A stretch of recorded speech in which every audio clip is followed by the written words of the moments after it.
committee. Biden had announced way early when we had a candidate. She would not have been my first choice.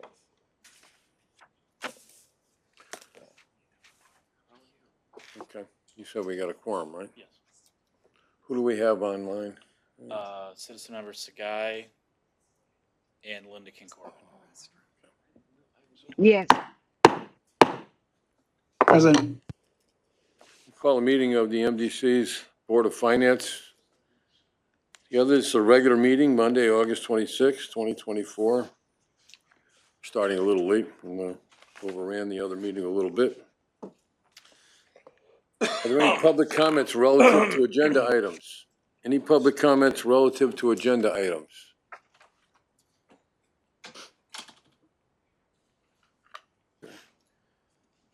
Okay, hearing none, move on to item number 3. Approval of meeting minutes of July 29, 2024. So moved. Is there a motion? Second. Okay. Is there any additions, deletions, or corrections from commissioners?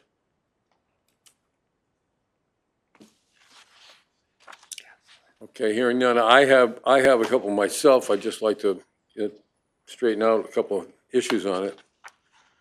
So in the minutes that, as presented under the item 2023 budget surplus and compliance with charter requirements, we've gone over this. I've talked to our district clerk about it. Gone over this with the description of what was discussed at that, because it's the first time that we actually got a discussion going about the surplus. And Bob did provide a presentation regarding the 2023 budget and identified what the budget was about.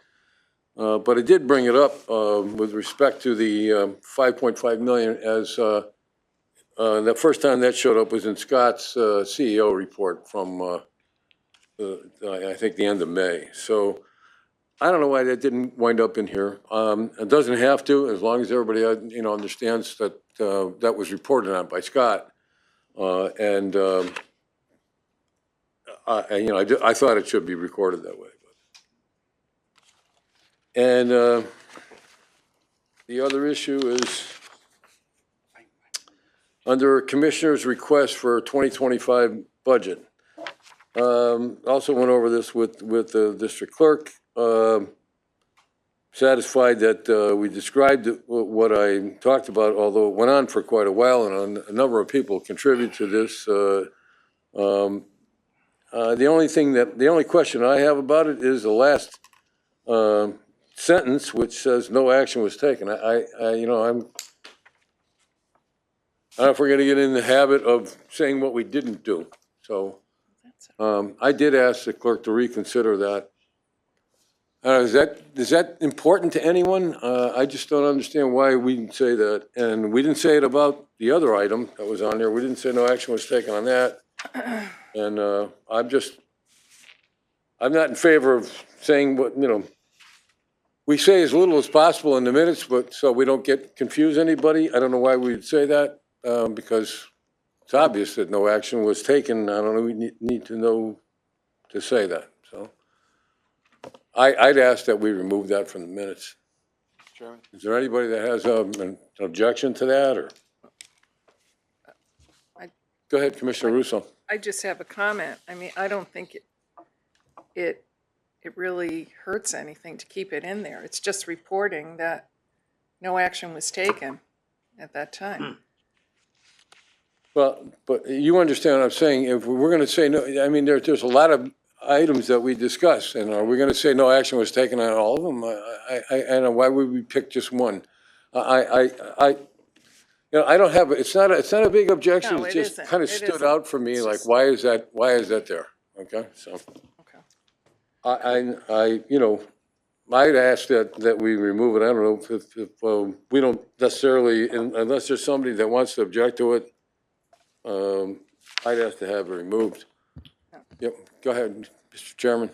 Thank you, Mr. Chairman. Commissioner Curry, I don't have the minutes in front of me to refer to. I would only ask, maybe I won't. Sorry.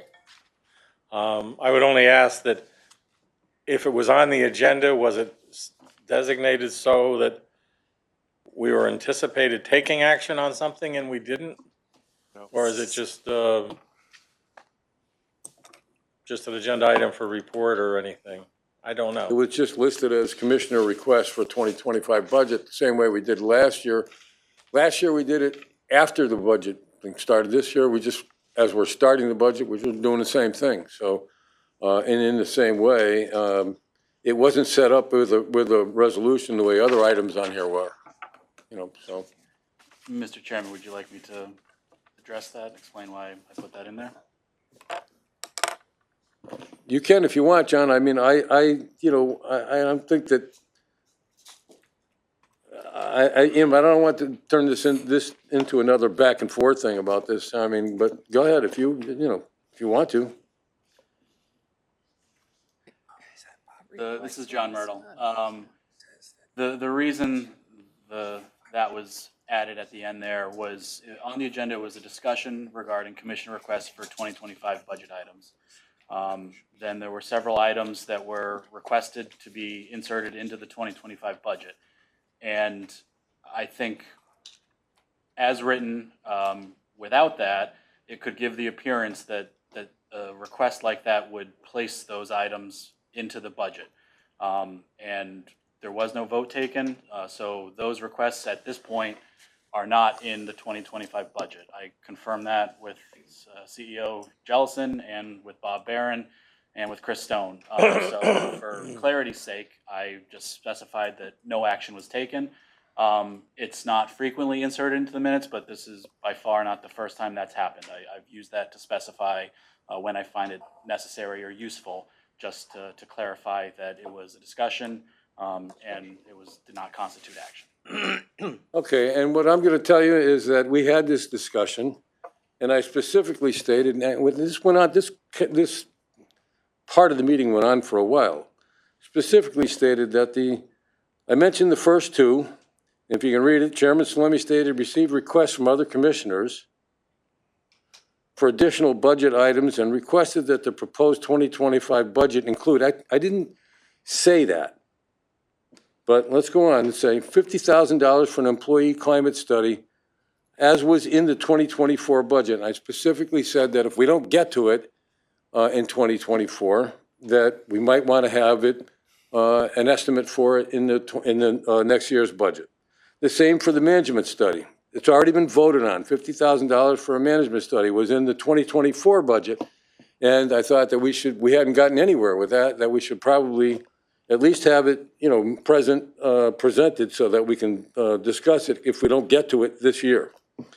And then number 3 was $60,000 as an estimate for Labor Council. I didn't ask to have that put in the budget. I said it was an estimate that we wanted to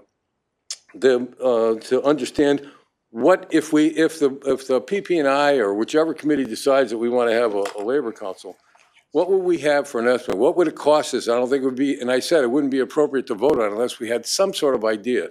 So that's why I mentioned it. None of these things were supposed to be inserted in as actual budget items.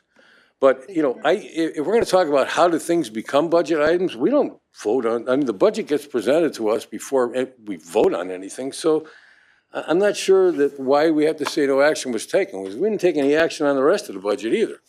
And I expect to see a budget come out of that, so.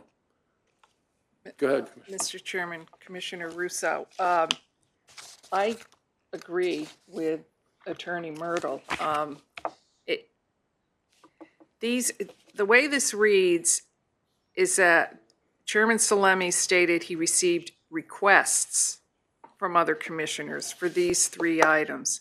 And by including the phrase, no action was taken, it clarifies that we didn't take any action.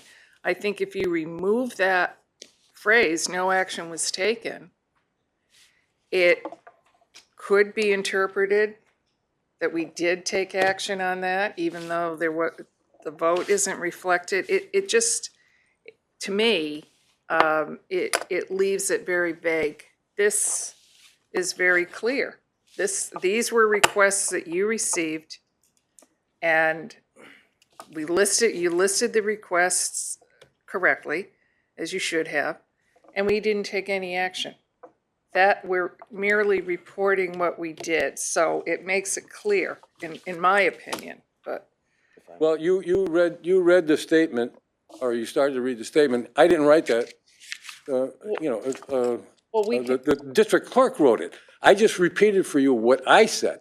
But let's just, when say action, the action means, motion, a second, and a vote, I okay? agree, and we So- didn't do it. Are we going to report no action taken on everything we talked about? Go ahead, Mr. Chairman, go ahead. Let me see that again. Yeah. Thank you. And while I agree with Linda's comments, I would suggest that if we were to take out no action was taken, instead of requests for additional budget items, it should be suggestions for future budget items. Yeah. And that would resolve everybody's issue. Well, that would be fine with me, because I said the 60,000 was an estimate. We're looking for an estimate. So wherever it And says the other request, two, change it to the other two suggestion. items have already been voted on. The 60,000 was derived from, past years of Labor Council and what it might be, and said, give us an estimate of what it might be now. So that'd be okay with me, but, I don't, if somebody's really intent on leaving it, we can leave it, okay? These things have a way of, coming back to haunt you later. Somebody to say, well, you never voted on it. So as long as we understand, I never said we did, nobody said we did. I don't know what it's doing there. I have a feeling that we're just trying to, emphasize the fact that no committee voted on these numbers yet. That's not true. The committees voted on the $250,000 number, and the $60,000 was voted on years ago. These are all estimates that we asked, that suggestions for budget items. That's what they were. So we can leave it the way it Mr. is. Chairman? Buddy? Mr. Chairman? I thought you had your hand up before Alan, so, No, I didn't. oh, okay. I thought you did. I would suggest Mr. Adel. that what Don is suggesting makes good sense. It's a good compromise. These are suggestions that were made. That's fine. Don, if you want to say that so we can. Okay, more I move we revise What- the minutes to, Wet has his hand up. well, he can discuss. Well, you want to take a wet first? Wet has his For hand. what? Got a question. Commissioner What? His hand was up. Go ahead. I'm sorry. I didn't see your hand up. What I thought it was Alan's, but go ahead. Oh, no, it's okay. I appreciate it. No, I just want to first echo the comments that Commissioner Curry made. I think that's a good compromise. I can see the confusion that it might cause if we don't leave it in there, but I think that's a good compromise to do as is for this meeting and probably for the future that it comes up. If it does happen again, I think that's a good solution for a future instance. Okay. Yeah, and I'll make the motion and make the motion that basically wherever it says request is change it to suggestion and delete no action taken. And I don't, and while I appreciate, Andy, what you said about compromise, I believe that was your intent. You were just suggesting to administration that they should consider these things for future budgets. You weren't telling them to put it in. Well, you're absolutely right, and I think if you listen to the tape, you'd see that that's exactly the attitude that I had about this. I wasn't trying to tell I anybody. think that'll resolve the issue. So, Motion, I'll second. we can, so motion's been made and seconded. You understand what he's To got? amend the minutes? Correct. Correct. It's- Yep. Just read suggestions instead of requests. Well, just to modify the minutes. I mean, we haven't accepted them yet, so, Right. okay? To amend the draft of the minutes. Yes. Very good.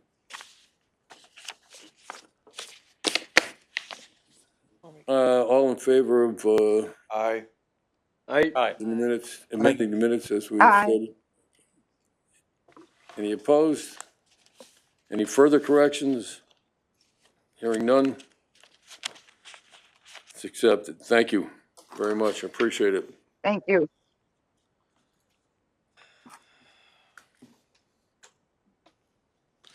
Item number 4 is consideration of potential action regarding supplemental appropriation for 2023 capital improvement program, the Rocky Hill Water Pollution Control Facility. This is a request for additional funding for a project that's already been underway for a couple of years. So.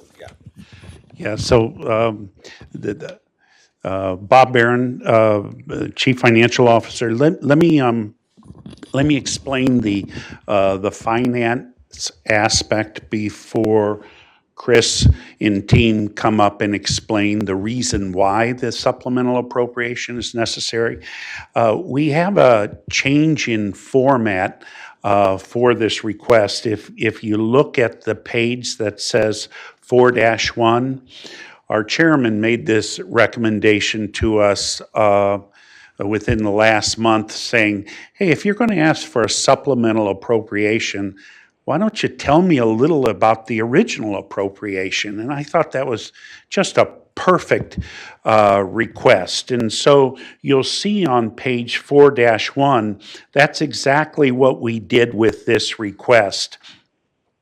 We told you the fiscal year capital plan that we're going to amend, and we told you by how much, $4 million, and for what project.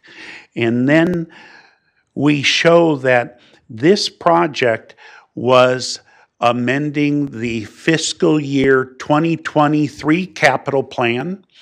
We're asking to add $4 million to it, and we're asking it be added to the Project C-23SO7, which is the Rocky Hill Water Pollution Control Facility. And so right below that, we show that the 23 plan was adopted on December 5th, 2022, and that project was appropriated $13,125,000. And so with this $4 million supplemental appropriation in the very first paragraph, we're saying now the project is $17,125,000. It was a simple change, but I think a very important change. So that cover page, that format has been updated at your request. The resolution immediately follows it. The resolution is made up, and I had to be reminded this by Matt Ritter, so I just thought I'd share it with you. The resolution begins with sections 1 through 10. I think it's about 5 pages. And all they do is talk about the capital plan that was approved. In this case, it was the 2023 capital plan. There's 2 supplemental requests. The second one that we'll talk about is the 2024 capital plan. And then pages 5 and 6 start over with sections 1 through 3 that describe the supplemental request. So that is the format of the resolution. We've updated the cover page. The next 5 pages talk about that annual year's whole capital request. And then the last couple of pages speak about the supplemental or the incremental amount being requested. So with that, Chris, are you going to speak to it? Chris is going to speak to why the additional $4 million is needed for the 23 plan. And then the second one, why the additional $1 million is needed for the 24 plan. So thanks for that.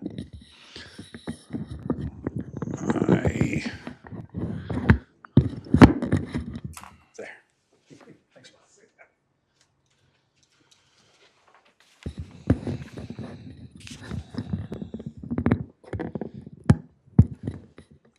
Chris Levesque with the MDC. To go into some detail, the Rocky Hill project is a headworks upgrade as well as an electrical upgrade.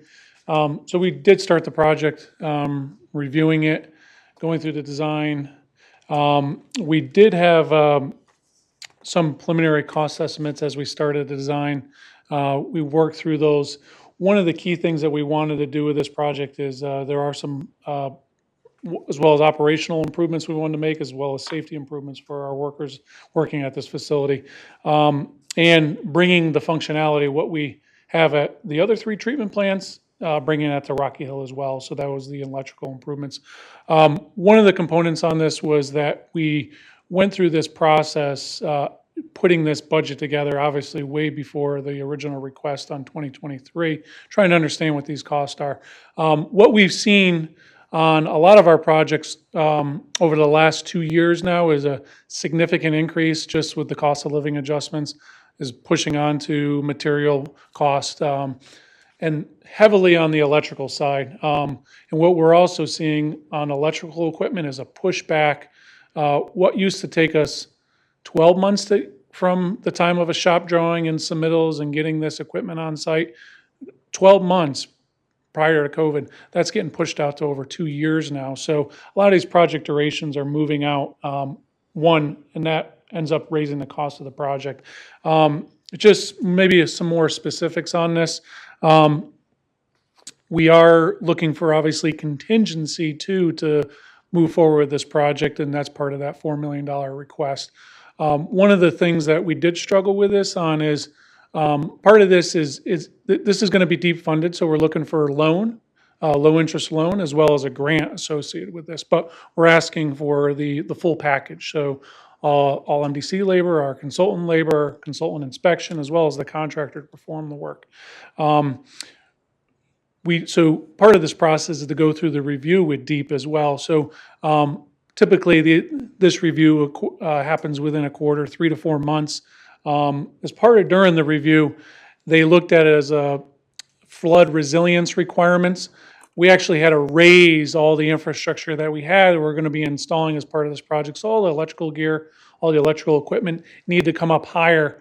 And they were promoting it above the 100-year flood. Now, those that have gone to the Rocky Hill treatment plant, we actually are protected by a levee around the facility, and have flood control equipment. But as part of their package to provide the funding and the grant, required that. So there was a modest cost increase overall from what our original request was for the 23 capital budget, which we came up with in probably June, April time of 2022 to present that to the board in November.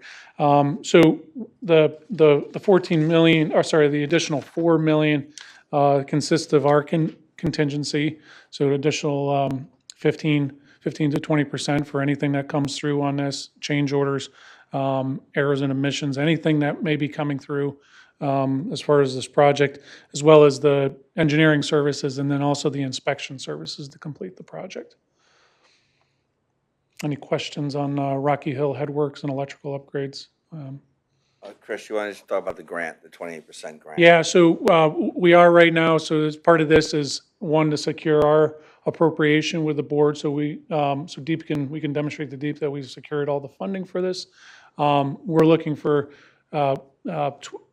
potentially 25 to 28% grant receiving back as part of that process. So we're looking to get a significant return back, and then obviously the low interest loan from Connecticut DEEP as well, which Bob would present as a future loan package that we would accept. Any questions from commissioners? I have a question for either you, Chris, or Scott or Bob. So just to make sure, everybody understands exactly what we're asking for. This is you're asking for. I want to make sure we got this right. You're asking for $4 million. Yes. Okay. In addition to the monies that we've already had associated with the Rocky Hill plant. Okay. Yeah. And it's for additional work. It's not for work that was already planned and we didn't get to, but this is for additional work since we started that project. Is that? Yeah. So so we had improvements years ago under a separate project, different process areas within the plant. This is for the headwork. So basically the screening of all the material coming in, pumps, everything associated with flow coming into the plant. Try to remove some of the grit, those type of things. Right now, We identified it with our environmental health and safety program, that there's improvements there to help protect our workers. So that was, and then ultimately, we want to bring the facility, there were some electrical improvements under the other project, but look at the entire facility, create standardization with all the other plants that we have as well, so bring our electrical equipment up to our standards. The plant does have original electrical equipment there from when it was originally constructed. So it's that electrical improvement as well. From that period where we developed that scope, the scope has changed from our original project budget review that we did in 2022 for a 2023 appropriation request. The scope has changed with the feedback from Connecticut Deep, as well as other components that we need to address based on our standardization, what we've seen worked at other plants as well. I just want to, and I appreciate that. I just want to make sure, so these are new improvements. These weren't in the original bid package for the last set of stuff. This is new stuff. Yeah, this is a whole nother project from what we've done previously at the plant. If I understand this right too, that the whole project, the whole 4 million qualifies under the Clean Water Project, or? Yeah, so we are submitting the grant and loan application as a bundle. So what we'd like to do is put all the proposals that we receive together and then present it to DEEP. They'll do the review, but it all goes in as to one package for their review. But it's. As a financial package. But it's for clean water, it's the. Yeah, clean water project. funds, yep. In part of the integrated plan or?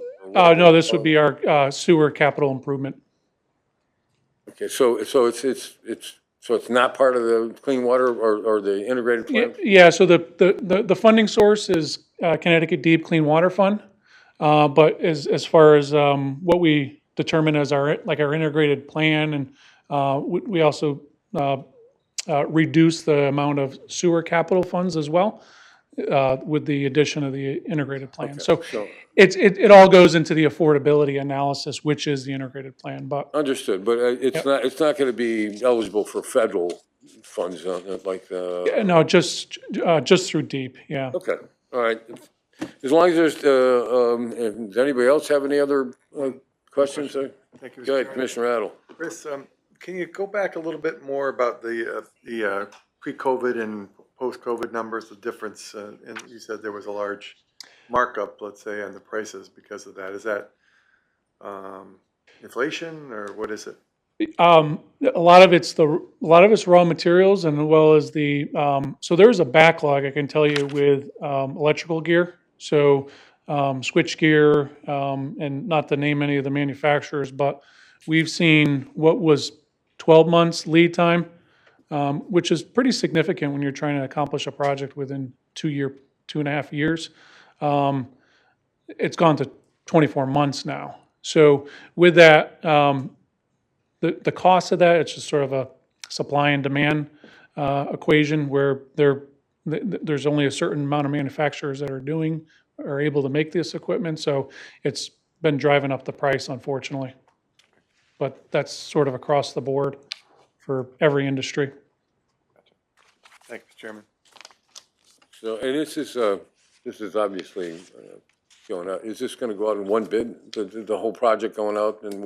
Yeah, we're going to use our, for the construction work, and as well as we use our on-call engineering services for the engineering services during construction, and then separately the inspection of the work will be performed by another consultant. Okay, thank you. The only other comment I have is, it starts by saying the Board of Finance for consideration August 29th. It's actually August 26th. So I don't know if that means you have to change that or whatever. Right, It wait says 3 days. August 29th. Yeah. So, okay. All right, so is there a motion to, we don't need a roll call for this, do we? No. Is there a motion? So moved. Second. Motion second, did you get, did somebody? Me Yep. and Al. Motion and seconded. All in favor signify by saying aye. Aye. Any opposed? Thank you. So item number 5, consideration and potential action regarding supplemental appropriation for 2024 capital improvement program, sewer backup prevention program. This one is the same thing as August 29th, Board of Finance consideration on August 29th, just why don't we change that? So do we have, is it gonna be you, Chris, or is it? Yeah, Chris is gonna do this one. Yeah, so I can go for this one as well. Again, Chris Levesque with the MDC. Just, we were coming in with the IP, the funding from June of 2023 for all the work in North Hartford, and then the subsequent one for 2024. We were giving our sort of best guess of how much work outside of North Hartford we would need to support with the changes in the sewer backup prevention program. So just to recall, the sewer backup prevention program is our service for inspecting laterals, cleaning laterals, emergencies for our customers across all the districts. So that was part of what we decided as a district, and the board approved that we would support our customers in an emergency, perform those routings, perform those CCTVs. That's one component of our sewer backup prevention. And then the other component is what we always refer to as the backwater valve program. So I'll be installing backwater valves in Hartford, sump pumps, also in Hartford, as well as all the other 7 member towns, and anything that we could do to protect those basements from a potential sewer surcharge in the future. So during our 2023 and 2024 budget periods, we looked at historically what have we done, and try to determine, okay, what would we forecast for work outside of North Hartford. No, we did do an appropriation for work in North Hartford. As Bob mentioned, those have different funding and grant capacity components to it. So we do receive 50% of the work that we do for the sewer backup prevention program in North Hartford as a 50% grant. But areas outside of North Hartford, including Hartford, as well as the other 7 member towns, this would be paid out of the budget that we're looking to increase. Just to give you an idea of how the numbers have been changing over the years. So in 2021, we did about 425 assessments district-wide, okay? So that's going into people's homes, reviewing where are they susceptible for sewer backups, and addressing those. 2022, 635. 2023, now this is where we did have the board direction to expand the sewer backup prevention program. We got up to 1,347. So just right there, we doubled the work. And as Scott mentioned, this is, these were all new requirements for an existing staff, right? So we're able to consume this, but still able to get it done. Now, this also included additional scope. So previously, CCTVing laterals, rotting laterals. So a lot of new scope came into that. And then we also refined the sewer backup prevention program to provide the services. So when we go into a home, we look to resolve any potential issue that they may have with a sewer backup. So, the program expanded and the services we provided, infrastructure we would install at the private property expanded. Right now, based on basically through 7 months, 955. If we project that out, we're looking at almost 400 more homes than we did the previous year. Now, there's one caveat to that too, is not the work that we're addressing doesn't include also the North Hartford work too. So we've obviously done a ton of work in North Hartford to support that with the sewer backup prevention program. So what I'm trying to say is we gave our best estimate going into 2024 of what we would need for the sewer backup prevention program based on the popularity of the program and I guess the district's ability to communicate that program. So our staff, whenever we do a water main replacement program, we're also communicating. We hold sessions in the morning.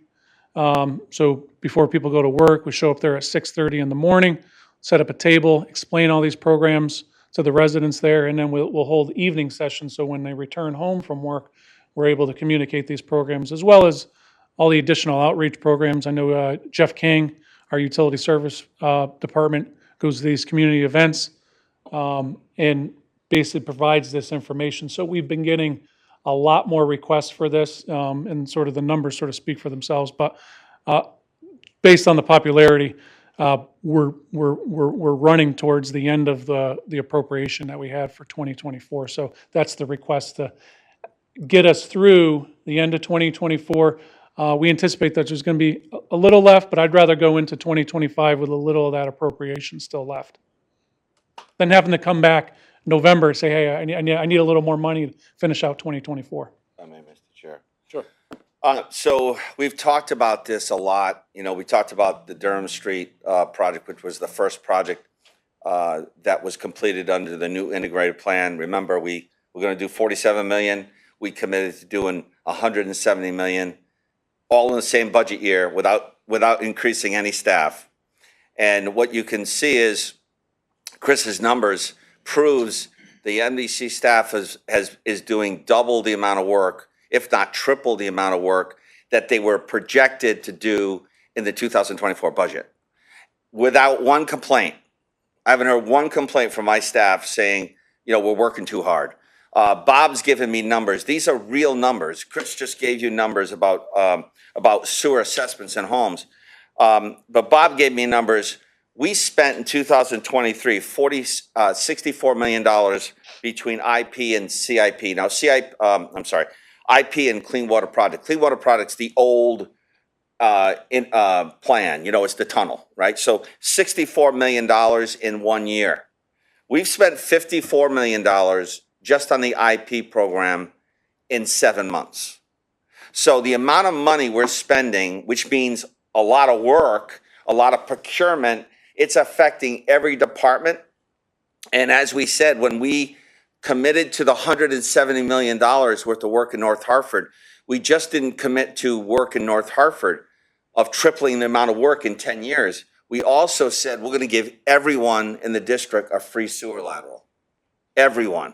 Which means, to Chris's point, hopefully nobody calls in the next year, but they are. And the more people learn, and the education program we put out there to educate people about the free sewer lateral, unfortunately people are calling and we're running out of money.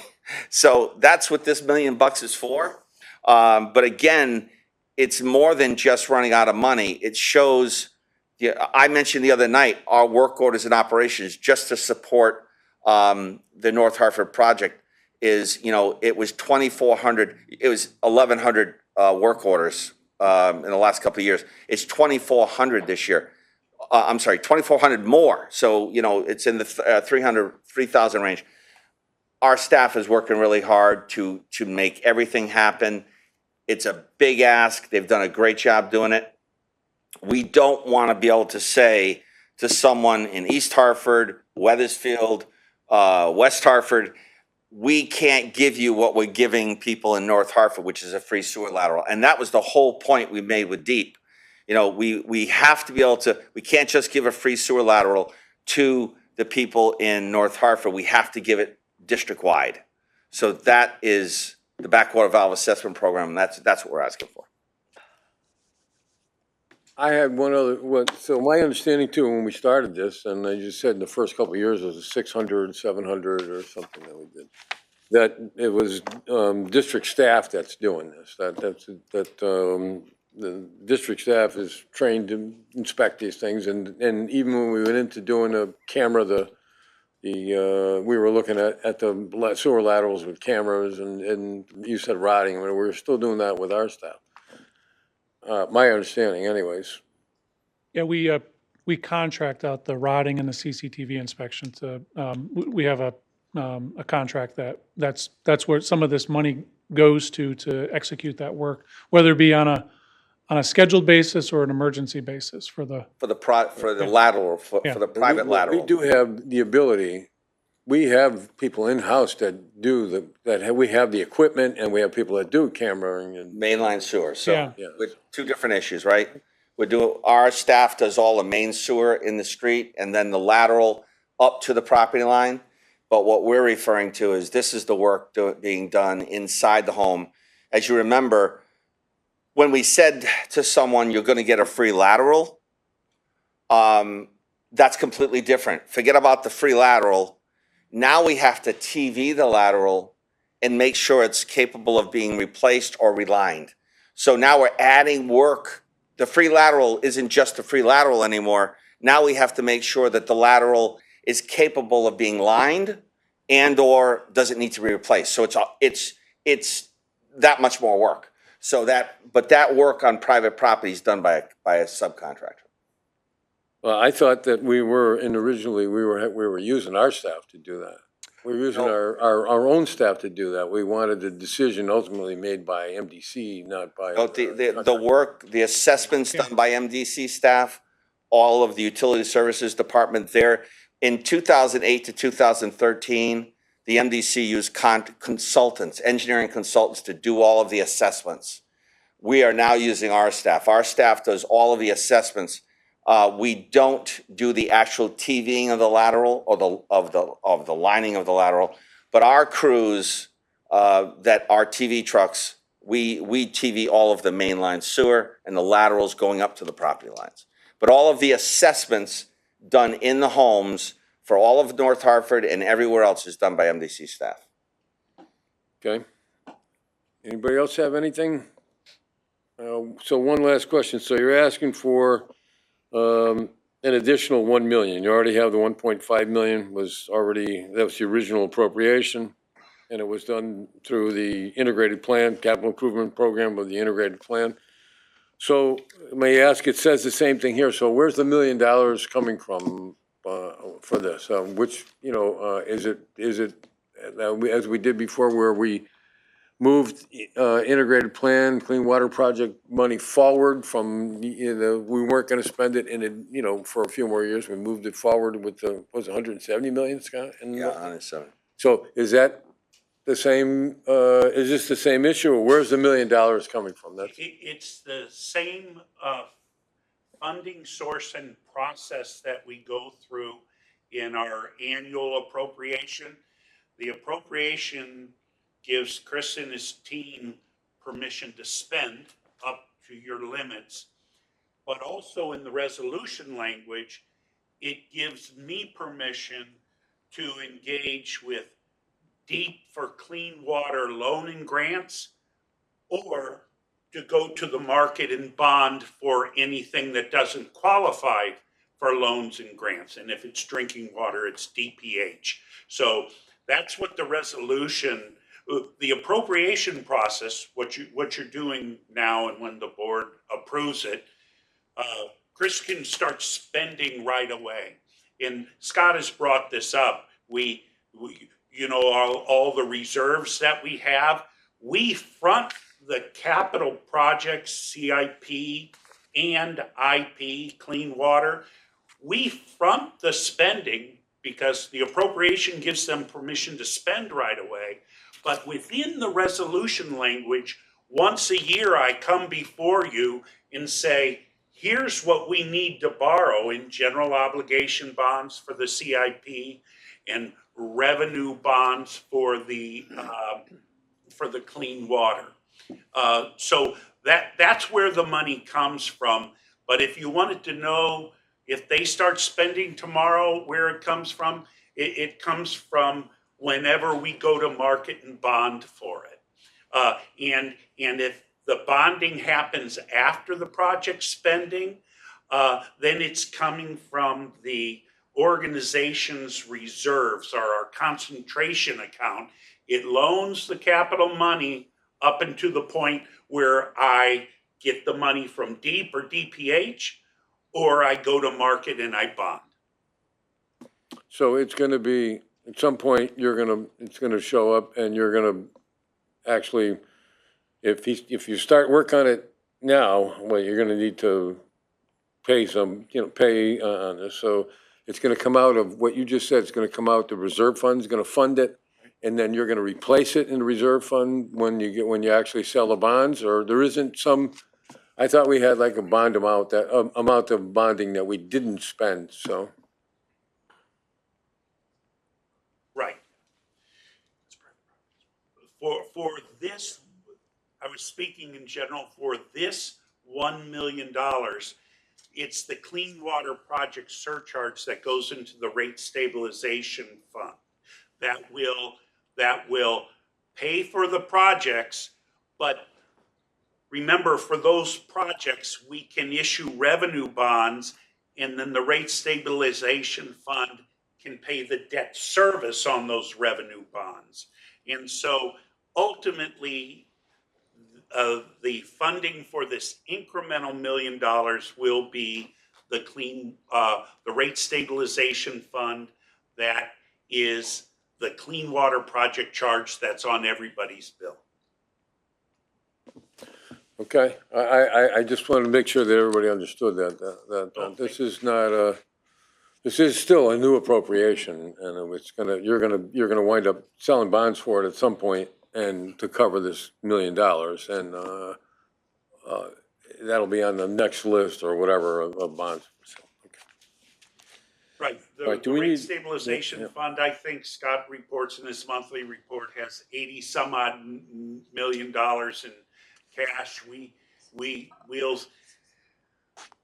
do long-term forecasting to make sure that the projects we're advancing money for, or the revenue bond debt service that we're paying from that fund, can be paid for with the money that we bring in from our forecasted Clean Water Project charge. Remember, we said when we changed everything in July of 2023, we're going to stick to what we presented to DEEP in September of 2022, that graph that showed an increasing Clean Water Project charge that plateaus and then increases again. So that money coming in is either going to pay for the project themselves until I can go to market and borrow, then it will pay for the debt service for the borrowing. But just like you said, Mr. Chairman, is that eventually I'll have to bond, and then the Clean Water Project charge will pay that debt service. Are there any other questions about this particular item? This is just not a roll call vote either. This is just okay, do we have a motion on, So moved, Adel. Second. it's made, seconded? All in favor signify by saying aye. Aye. Any Aye. opposed? Aye. Thank you. Item number 6 is a report on the recent general obligation bond sale.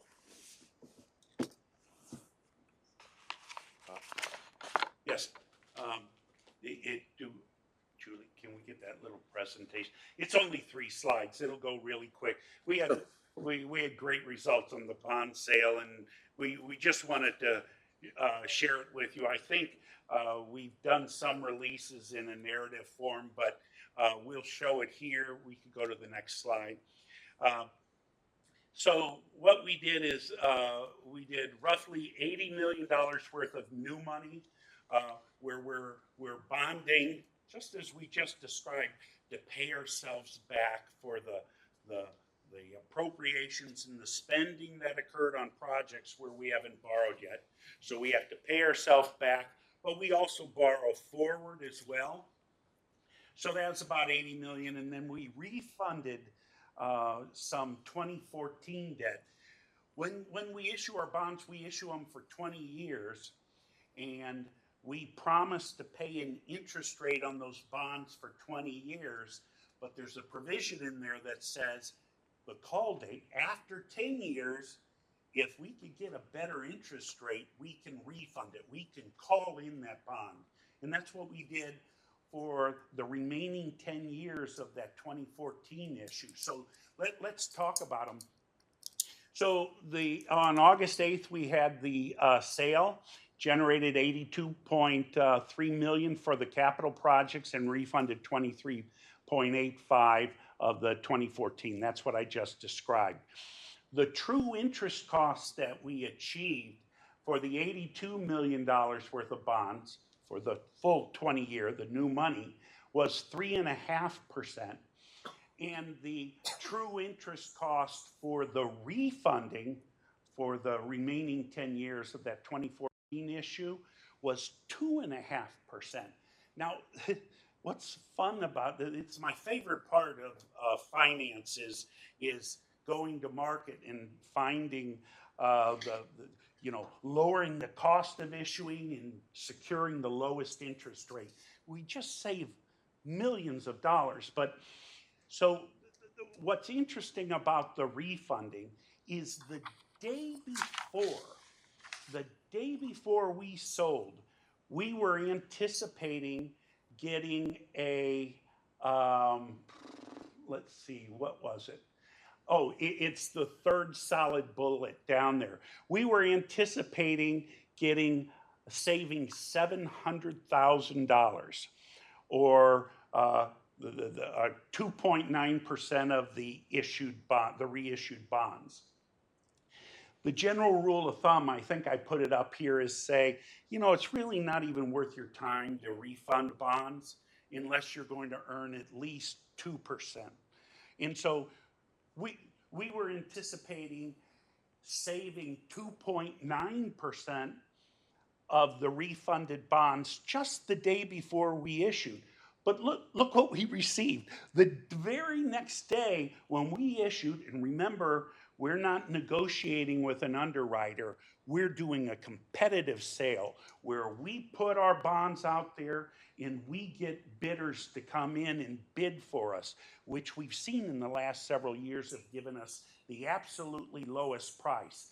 Well, we ended up saving $1.35 million when the day before we were only expecting to save 700. 700 would have been good, 2.9% of the refunded bonds, but we ended actually getting 5.6% of the refunded bonds. So I've given you a lot of detail, and the big success on our refunded bonds, the 23.85 million. The next page will talk about that 3.5%, the longer term, the new money that we issued for 20 years.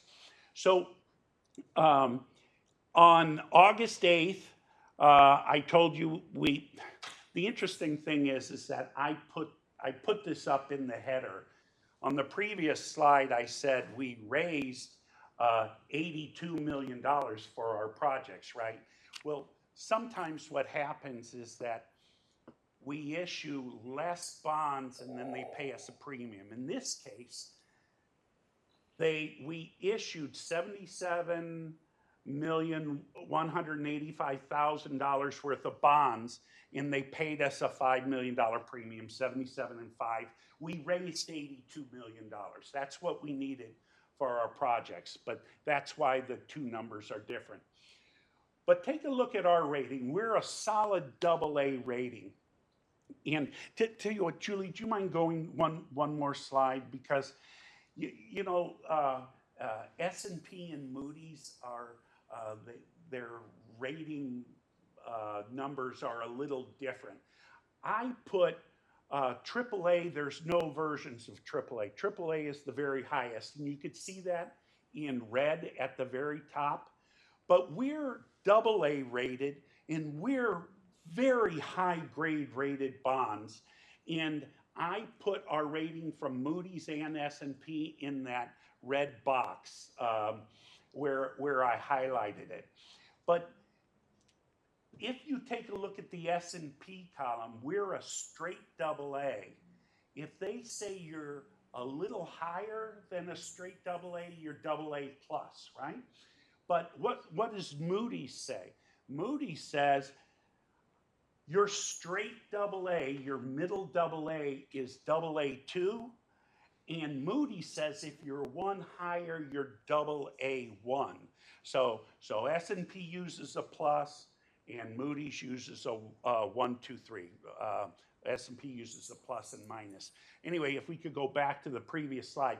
The only reason I bring this up is because I want to make these ratings comparable for you. The second column, City of Apple Valley issued on the same day we did. We got, I rounded up to 3.5. If you look at the bottom, it was actually 3.4979.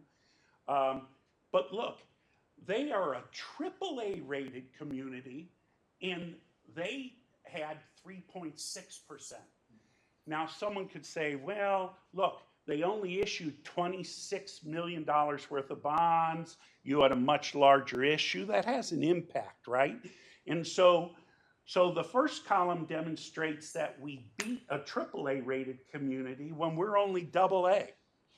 But if you go over to the next one, you'll see something that's more comparable to our bond issue, right?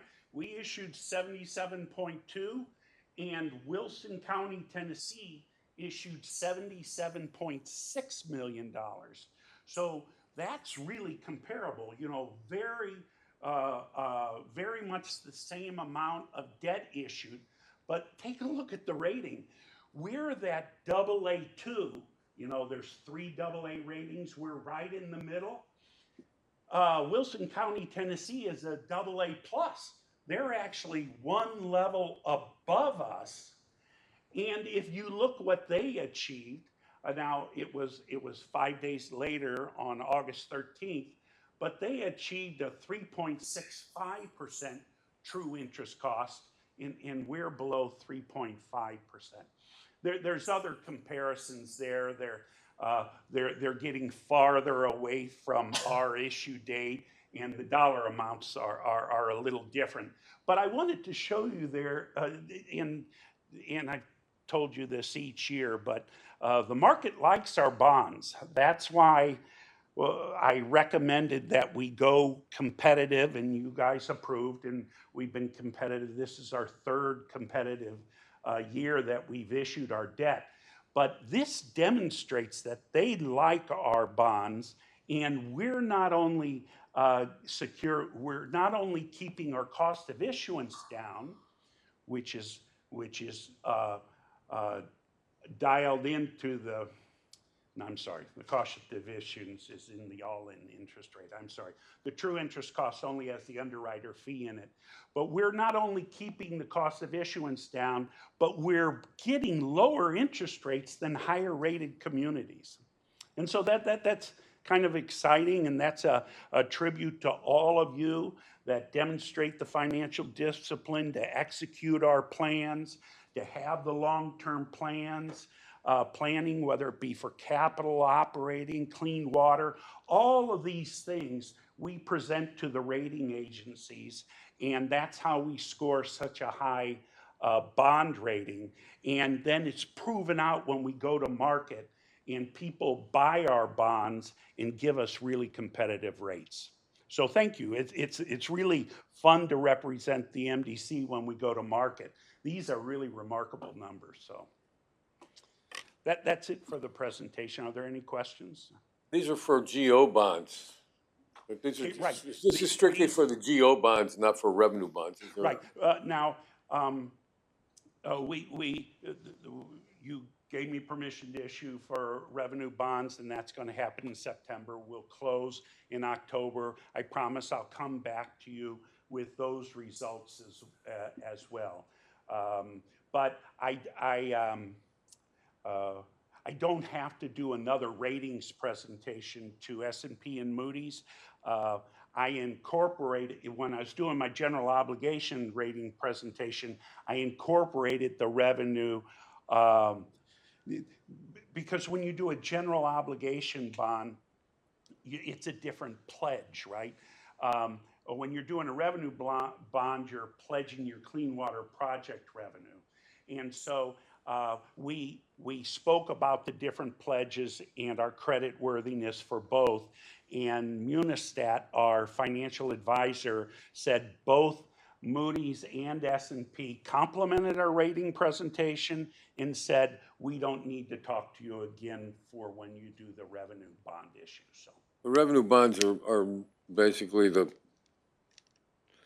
it's closer to cash, and you don't have to go liquidate anything to pay the bonds off. The GO bonds, you're putting up the full faith and credit of the MDC behind it, but it's not necessarily a stream of revenue or cash that's available. Revenue bonds, cash is there, it comes in, everybody that pays their bill, it comes in and you're dedicating that to the revenue. So, Really, really well said. General obligation are a pledge of the full faith and credit of our ability to raise the funds, but the revenue bonds are pledging a stream of cash flows, and in this case, the Clean Water Project charge. Perfect. thanks, Bob. That's all good news too. Appreciate that.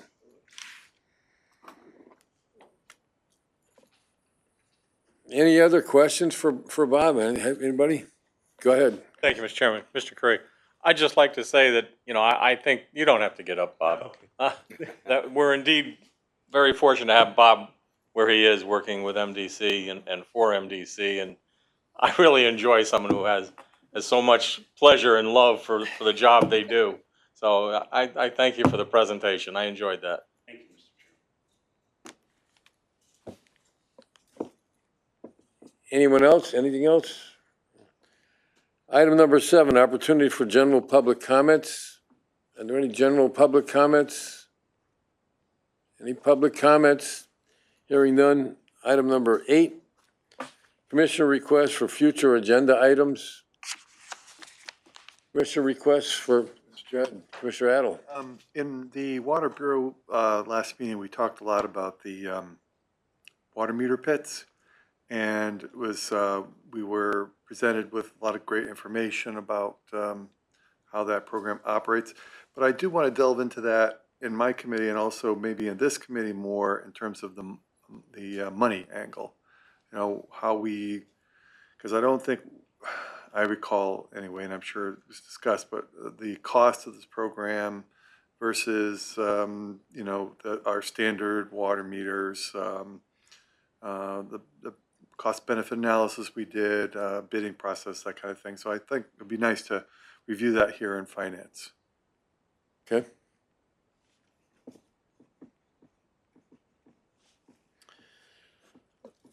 Anything else? No, hearing none. We'll entertain a motion to adjourn. I thank everybody for attending and making sure that we got a quorum. Without objection, meeting's adjourned.